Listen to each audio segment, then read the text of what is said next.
Setiap tahun, jutaan orang kehilangan nyawa akibat kanker paru-paru dan kanker payudara. Sayangnya, banyak kasus baru terdeteksi ketika sudah memasuki stadium lanjut, saat pengobatan menjadi lebih sulit dan biaya semakin tinggi. Bagaimana jika ada teknologi yang bisa mendeteksi kanker lebih awal, tanpa rasa sakit, tanpa radiasi, dan dengan biaya yang jauh lebih terjangkau? Saat ini, metode deteksi kanker payudara yang paling umum adalah mamografi. Meskipun efektif, mamografi memiliki sejumlah kelemahan. Prosedur ini menggunakan radiasi sinar X yang tidak ideal untuk pemeriksaan rutin, terutama pada wanita muda. Selain itu, mamografi bisa terasa nyeri, karena payudara harus ditekan kuat selama proses pemindaian.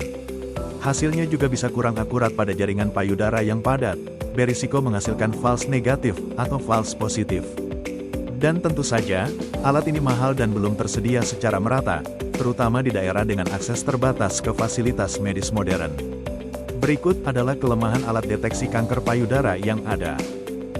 Apa kalian tahu tomografi impedansi elektrik multifrekuensi? Tomografi impedansi elektrik multifrekuensi merupakan teknologi pencitraan yang memanfaatkan sifat konduktivitas jaringan dan organ. Jaringan dan organ manusia memiliki distribusi konduktivitas yang berbeda dalam kondisi fisiologis dan patologis tertentu. Berikut ini adalah hasil citra dari rekonstruksi menggunakan pantom kanker payudara. Gambar ini menunjukkan distribusi konduktivitas listrik di dalam jaringan payudara. Area berwarna merah menunjukkan konduktivitas yang lebih tinggi, yang menandakan adanya kelainan jaringan, seperti tumor atau pertumbuhan sel yang tidak normal. Dengan EIT, perubahan ini dapat terdeteksi tanpa radiasi.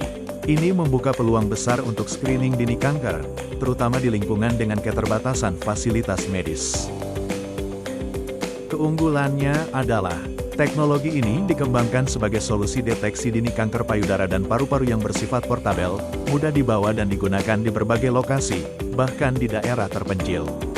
Pemeriksaan dilakukan secara non-invasif, tanpa menusuk atau melukai jaringan tubuh. Tidak seperti CT scan atau mamografi, teknologi ini tidak menggunakan radiasi pengion, sehingga aman untuk pemeriksaan berulang. Dan yang paling penting, biaya pemeriksaan dengan EIT tergolong relatif rendah, menjadikannya pilihan ideal untuk program screening berskala luas. Sebagai bentuk validasi ilmiah, inovasi ini telah didaftarkan dalam hak paten untuk melindungi aspek desain dan fungsinya.